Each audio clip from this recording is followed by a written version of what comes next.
Have you ever looked at someone's hands and made a judgment? We see calluses and think of labor. We see manicured nails and think of leisure. We see a tremor and think of weakness. But what if the story etched into a person's skin is one you could never imagine? What if the very marks you dismiss as flaws are actually medals of honor, earned in a fire you've never had to walk through? This is a story about a pair of hands, and the world that judged them before it understood them. Her name was Elena, and she was a ghost who walked the halls of St. Jude's Metropolitan Hospital. She moved through the fluorescent twilight of the third shift, a silent figure in a gray uniform, her cleaning cart her only companion. She was invisible, and that was the way she liked it. In a world that had taught her visibility was a prelude to pain, anonymity was a sanctuary. But people saw her hands. They couldn't help it. They were a roadmap of some forgotten, violent geography. A web of silvery, puckered scars crisscrossed the backs of her hands and snaked up her forearms. The skin was tight, shiny in some places, mottled and rough in others. They were the hands of someone who had been burned badly. Nurses, busy and efficient, would sometimes pause in their charting to stare as she wiped down a counter. Doctors, accustomed to seeing the frailties of the human body, would still find their eyes lingering on the damaged flesh as she emptied a wastebasket. The whispers followed her like the squeak of her cart's wheels. Drug addict, a young intern once muttered to a colleague, convinced the scars were track marks from a life of ruin. Probably a fire at her house, a nurse speculated with pity. Probably clumsy in the kitchen, another dismissed. Brenda, the night shift supervisor for housekeeping, saw them as a liability. Brenda was a woman who worshipped the smooth, unbroken surface of things, of polished floors, of sterile countertops, of unquestioned authority. Elena's hands were an affront to that worship. They were messy, complicated, and they told a story Brenda had no interest in reading. Elena, she'd said one evening, her voice sharp enough to cut glass, the hospital has a policy. Gloves.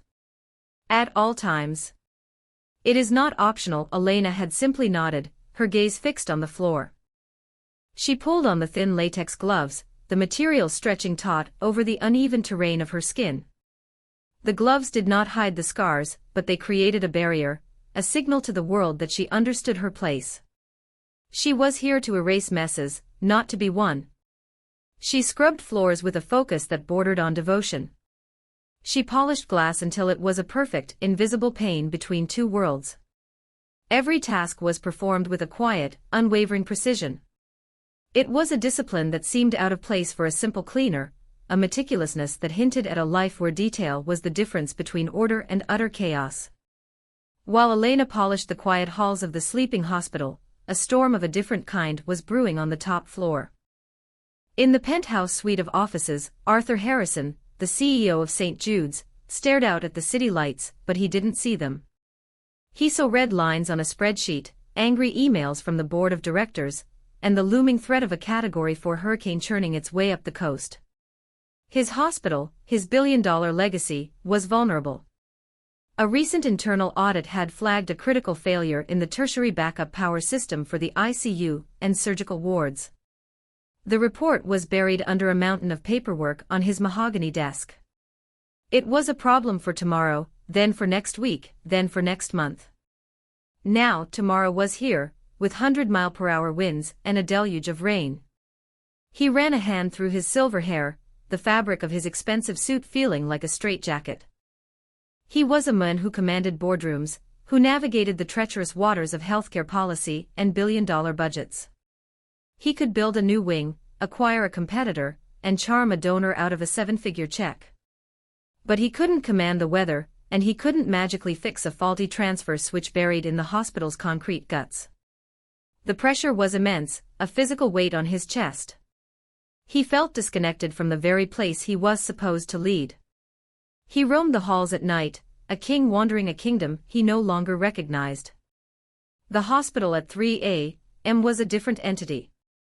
The daytime bustle was replaced by a low, rhythmic hum of machinery, punctuated by the soft chime of a call bell or the squeak of rubber-soled shoes. It was in these lonely hours that the true heart of the hospital beat, tended to by the night shift nurses, the residents, and the ghosts like Elena. He didn't know her name. He didn't know any of their names. To him, they were just part of the machinery, the gray uniforms that kept the place running. But on this night, as the wind began to howl against the reinforced windows, fate was preparing to introduce him, not just to a cleaner, but to the reality of the strength that moved, unseen, through his own hallways. The story of what we are is written on our bodies, but it takes a willing heart to learn how to read it. For most at St. Jude's, Elena's hands were an ugly, closed book. For Arthur Harrison, a man on the brink of catastrophic failure, that book was about to be thrown wide open, and its contents would save them all. The confrontation Brenda had been itching for finally came on a Tuesday night, just before the storm was upgraded from a threat to an inevitability. She found Elena in a supply closet, carefully measuring out disinfectant. Brenda didn't knock, she filled the doorway, her arms crossed, her face a mask of pinched disapproval. "I thought I was clear, Elena," she began, her voice low and accusatory. "The gloves. You are to wear them from the moment you clock in to the moment you clock out." Elena turned slowly, her expression unreadable. She held up her hands, already sheathed in the standard issue blue nitrile. "I am wearing them, Brenda." Brenda's eyes narrowed. "I had a complaint. From Dr. Sterling. He said he saw you in the cafeteria without them. Said it was unsettling. His word. Unsettling. We can't have our staff unsettling the doctors. They have important work to do. They don't need to be looking at that." She gestured vaguely at Elena's hands, a flick of her wrist filled with disgust. The air in the small closet grew thick and heavy. Elena's jaw tightened, a barely perceptible flicker of an old, deeply buried defiance. She had faced down men with guns, men whose eyes held a terrifying emptiness. She had held her ground in situations that would have shattered a person like Brenda into a million pieces. But this was a different kind of battle, a war of 1,000 paper cuts, of whispers and sideways glances. "I was on my break," Elena said, her voice quiet but firm. "I was eating," Brenda scoffed, a short, sharp sound of contempt. "Breaks are a privilege, not an excuse for unprofessionalism. Your appearance reflects on me. It reflects on this entire department. It suggests a lack of cleanliness, a lack of care. Do you understand what I'm saying?" The subtext was clear. "Your scars are dirty. You are dirty." Elena felt a familiar coldness seep into her bones. It was the same coldness she'd felt in the burn unit, the same chill of helplessness. But she had survived that. She would survive this. She simply looked at Brenda, her gaze direct, and said nothing. Her silence was more powerful than any argument. It was a wall Brenda could not scale. Frustrated, Brenda pressed on. "From now on, I want you to double glove. And if I hear one more complaint, I'll be writing you up for a hygiene violation. We have standards here. Perhaps you're not capable of meeting them." She turned and left, leaving the threat hanging in the air like the smell of bleach. Elena stood alone in the closet, the fluorescent light humming overhead. She looked down at her gloved hands. For a moment, she allowed herself to feel the sting. The injustice of it. The cruelty. She had earned these scars, saving lives. They were a testament to the fact that she had walked through hell and brought others out with her. And here, in this sterile, civilized world, they were treated as something shameful, something to be hidden away like a dirty secret. She took a deep, steadying breath, a technique she had learned long ago to calm her racing heart in the middle of chaos. She would not let this break her. She would not let Brenda's small, bitter world diminish the truth of who she was. She pulled a second pair of gloves from the box, stretching them over the first. The extra layer made her hands feel clumsy, disconnected. It was another barrier, another layer of separation from the world. She pushed her cart back into the hallway and continued her work, her movements as precise and deliberate as ever. But now, a quiet resolve began to harden within her. She had spent years trying to be invisible. Perhaps it was time to be seen. Upstairs, Arthur Harrison was growing more desperate. The latest weather report was grim. The hurricane was a monster, and it was heading directly for them. His engineers had finally given him the bad news he'd been dreading. The faulty transfer switch wasn't a simple repair. It required a specific part, a part that was, of course, backordered. A manual override was possible, but it was a complex, dangerous procedure that the hospital's current maintenance staff wasn't trained for. It's a two-person job, minimum, the chief engineer had explained over the phone, his voice tight with worry. And it requires someone who knows their way around a military-grade diesel generator. That's what we have, an old surplus beast. Reliable as hell, until it's not. Harrison had hung up the phone, the silence of his office pressing in on him. A military-grade generator. He looked out the window, at the first lashings of rain against the glass. The city was hunkering down, preparing for the worst. And he, the man in charge of this beacon of safety and healing, was utterly, terrifyingly unprepared. He needed a miracle. He needed someone who knew how to fight a different kind of war. He decided to walk, needing to feel the hospital around him, to escape the suffocating confines of his office. He took the stairs, his footsteps echoing in the empty stairwell. He paced the long, polished corridors of the surgical wing, his mind racing. He was so lost in his own anxieties that he didn't see the cleaning cart until he walked right into it. A half-full coffee cup flew from his hand, skittering across the floor and splashing dark liquid across the pristine white tiles. "Damn it," he muttered, more to himself than anyone. A figure in a gray uniform knelt down instantly, a rag appearing as if from nowhere. "I've got it, sir." "Don't worry," the voice was calm, low, and steady. It cut through his panic like a searchlight. He looked down and saw the cleaner, her back to him, efficiently wiping up the mess. All he could see were her hands, covered in 2 layers of blue gloves, moving with an economy and grace that was mesmerizing. She blotted, wiped, and in seconds the spill was gone.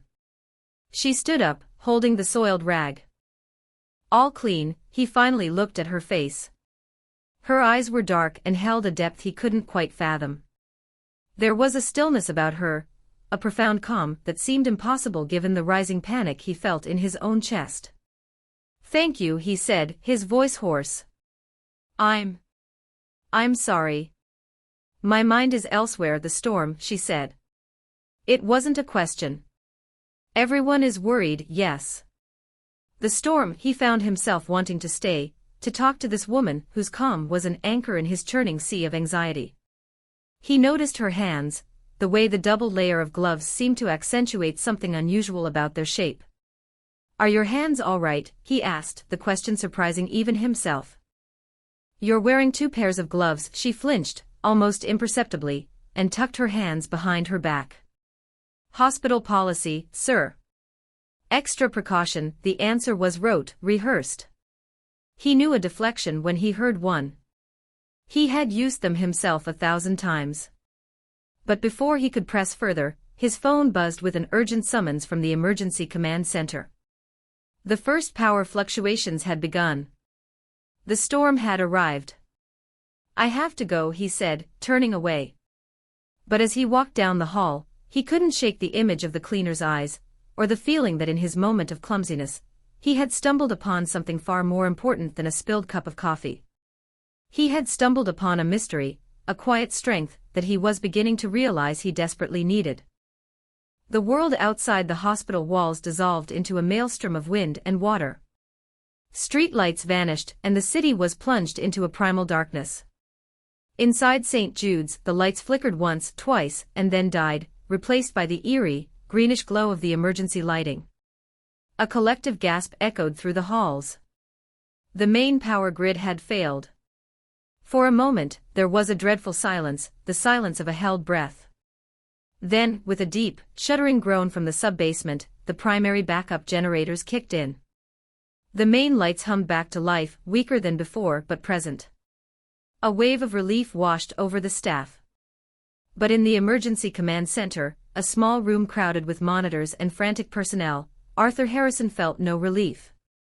He watched the critical display panel, his heart sinking as a single, horrifying red light began to blink. Generator 2 is offline, an engineer shouted over the din, it's the transfer switch. It's not engaging. We're running on half power, half power. It wasn't enough. The ICU, the neonatal unit, the surgical recovery ward, all were running on battery backups that would last an hour, maybe two. After that, the ventilators would stop breathing, the monitors would go dark, the infusion pumps would cease their life-giving work. Panic, cold and sharp, began to prickle at the edges of the room's forced professionalism. Get the chief engineer on the line. Harrison commanded, his voice tight.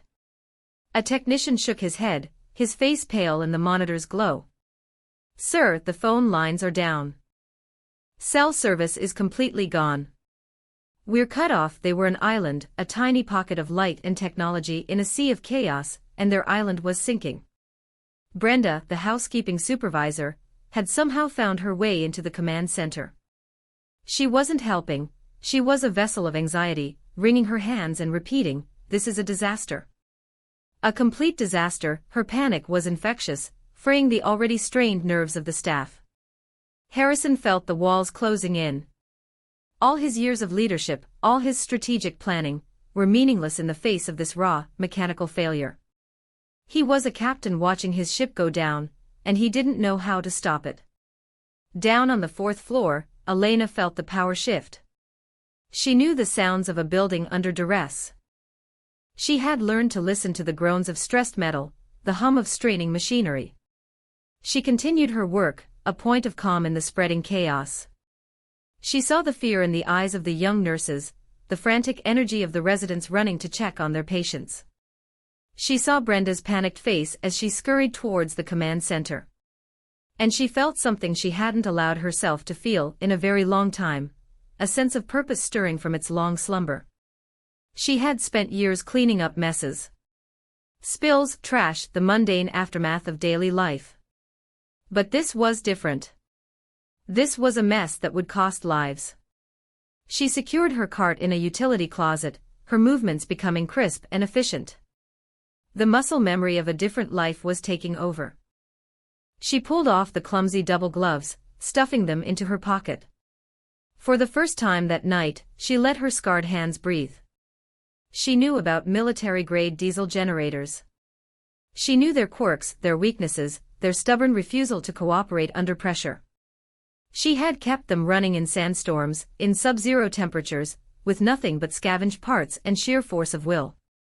While the leaders of the hospital stared at screens and shouted into dead phones, the solution to their problem was walking calmly towards them, her footsteps silent but sure on the linoleum floors.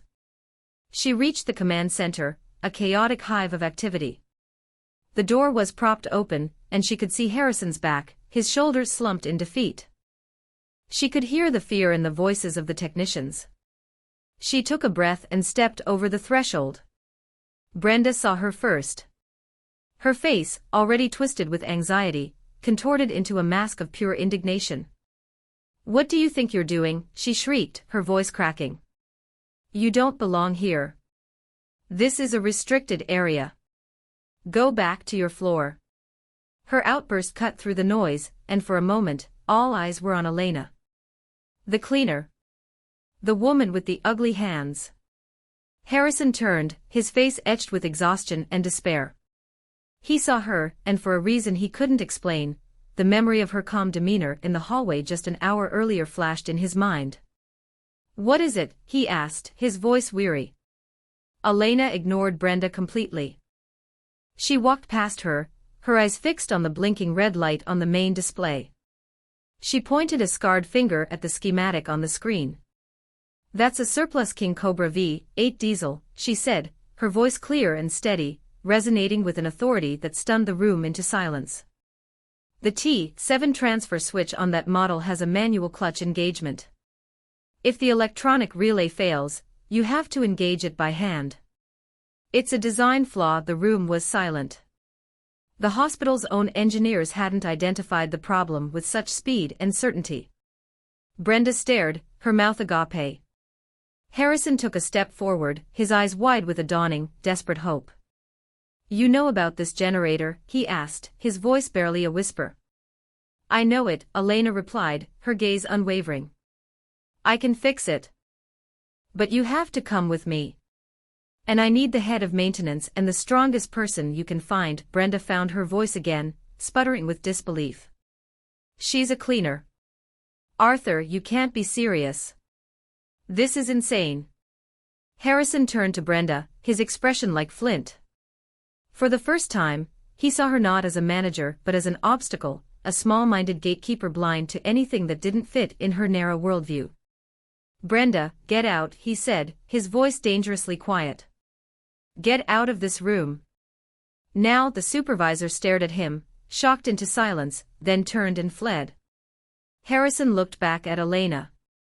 The storm raged outside, the hospital was dying around them, and his only hope was a woman he didn't even know, a ghost from the hallways. Show me the way, he said. Elena nodded once, a sharp, decisive movement. The cleaner was gone. In her place stood a soldier. She led them down into the belly of the hospital, to the sub-basement where the generators were housed. The air grew hot and thick with the smell of diesel. The roar of the single functioning generator was deafening, a throbbing, physical presence that vibrated through the concrete floor. With them were Harrison and the head of maintenance, a burly man named Frank, who looked at Elena with a mixture of skepticism and awe. Elena moved with purpose, navigating the labyrinth of pipes and conduits as if she'd been born there. She carried a heavy-duty flashlight, its beam cutting through the gloom. They reached the silent, hulking mass of Generator 2.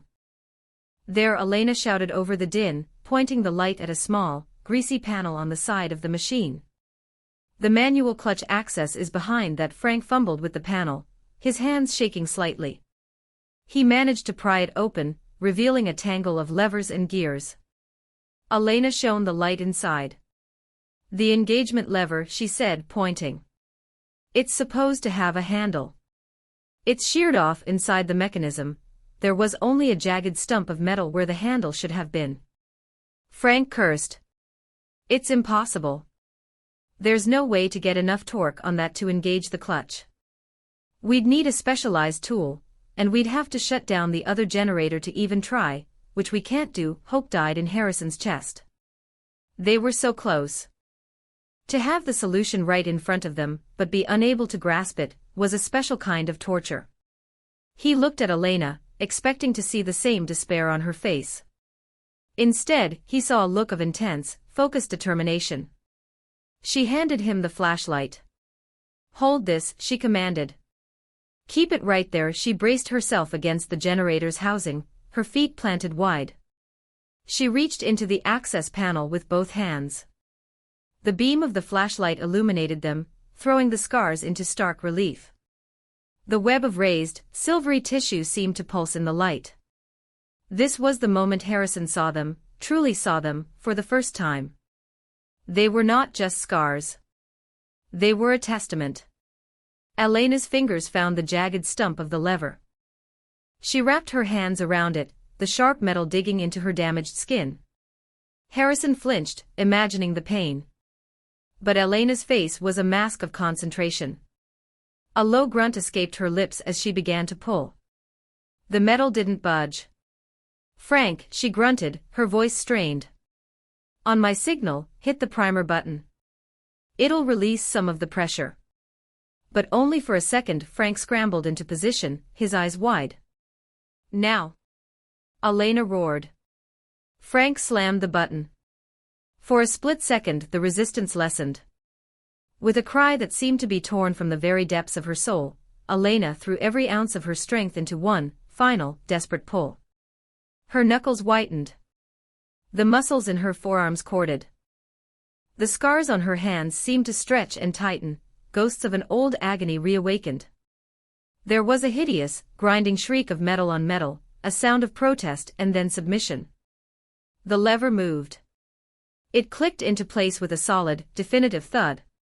For a heartbeat, nothing happened.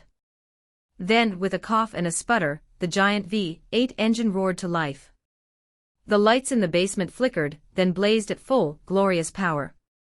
The sound of the second generator joined the first, a symphony of salvation. Upstairs in the ICU, the ventilators, which had just begun to falter, pushed life-giving air back into the lungs of the most vulnerable. The monitors blinked back to their steady, rhythmic dance. The hospital was alive again. In the deafening roar of the basement, Harrison stared at Elena. She leaned against the generator, breathing heavily, her eyes closed. He looked down at her hands. Fresh beads of blood welled up from where the broken lever had cut into her palms, mingling with the old, silvery scars. She had saved them. This invisible woman, with her quiet ways and her damaged hands, had single-handedly saved his entire hospital. The chaos had receded, replaced by the steady, reassuring hum of full power.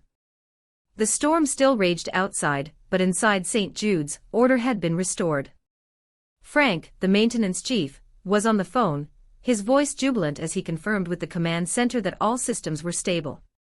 Harrison, however, couldn't take his eyes off Elena. She had found a first aid kit, and was methodically, impersonally, cleaning the fresh cuts on her hands. She moved with the practiced efficiency of someone who had tended to wounds many times before, most likely her own. He walked over to her, his expensive leather shoes feeling clumsy and loud on the concrete floor. The roar of the generators made conversation difficult, but he had to know.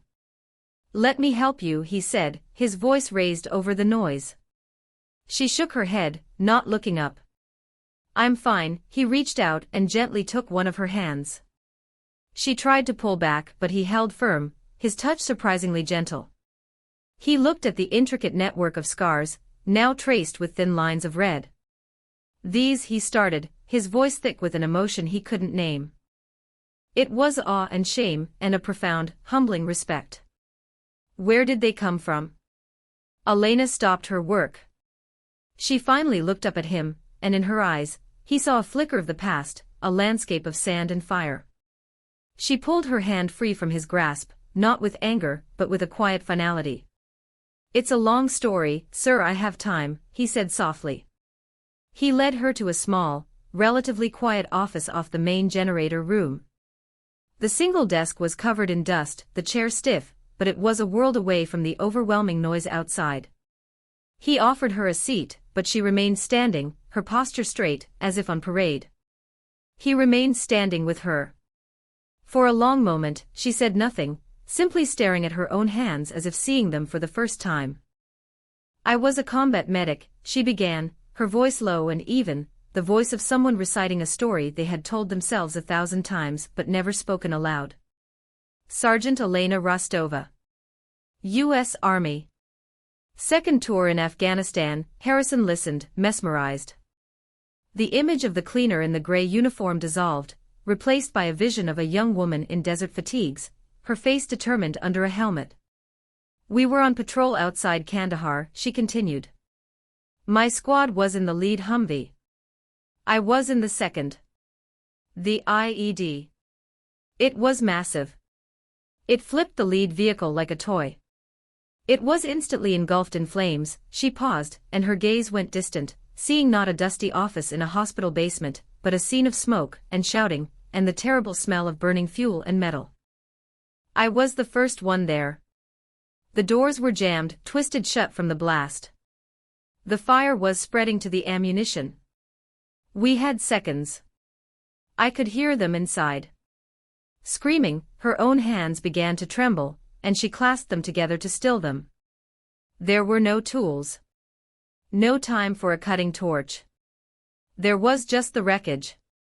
The metal of the doorframe was bent, but there was a small gap.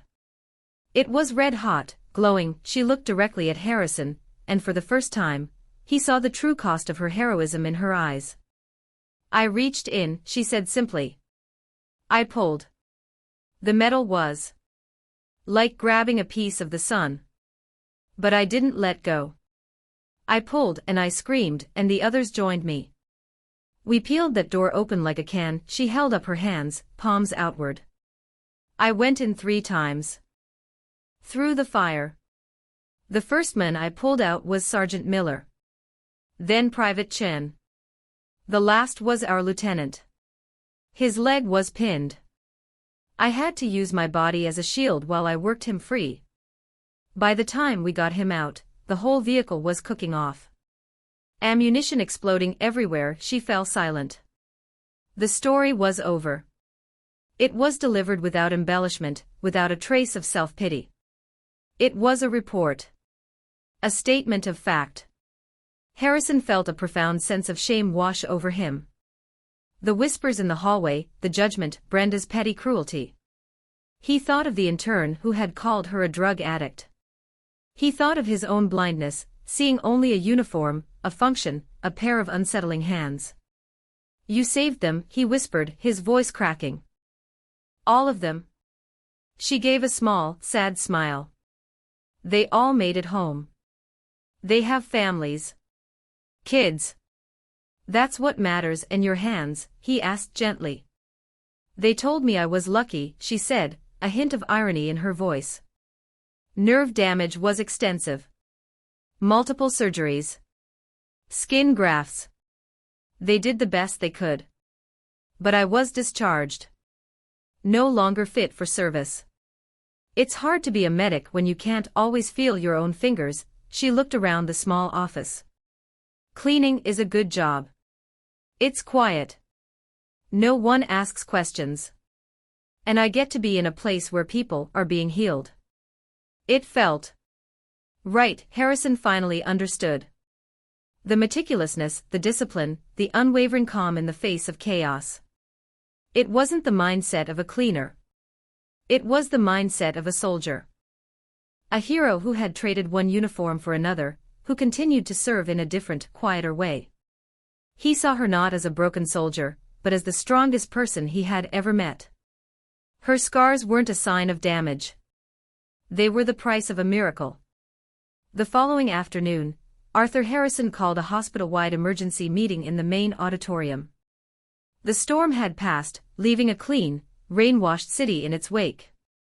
Every department head, every doctor, every nurse, every technician who could be spared was there. Whispers filled the room. Most assumed it was a post-mortem on the power failure, a speech about emergency preparedness. Brenda was in the front row, her expression smug, as if she expected to be commended for her presence. Harrison walked onto the stage, but he did not step up to the podium. He stood in the center, a simple, commanding presence. "Last night," he began, his voice ringing with a clarity that silenced the room, "this hospital faced a catastrophic failure. We were seconds away from losing patients. We were cut off, we were blind, and we were failing." He let the words hang in the air. "Our systems failed. Our protocols failed. And in some ways, our leadership failed." He paused, his eyes scanning the crowd. "But St. Jude's did not fail. And the reason it did not fail is not because of a policy or a machine. It is because of a person. A person many of you see every day, but have never truly seen." He turned and gestured to the wings. "Elena, would you please join me?" Elena walked onto the stage. She was wearing her simple gray cleaning uniform, her hair pulled back neatly. She had refused to wear anything else. It was who she was in this place. A murmur went through the crowd. People stared, confused. Brenda's smug expression curdled into one of disbelief. Elena stood beside Harrison, her hands clasped behind her back, her posture as straight as a flagpole. "This is Elena Rostova," Harrison announced, his voice booming with pride. "She is a member of our housekeeping staff. And last night, when our multi-million-dollar backup systems failed, when our highly paid engineers were helpless, she walked into the heart of the problem and manually restored power to this entire hospital. She did it with her own two hands, and she saved lives." He then told them the whole story.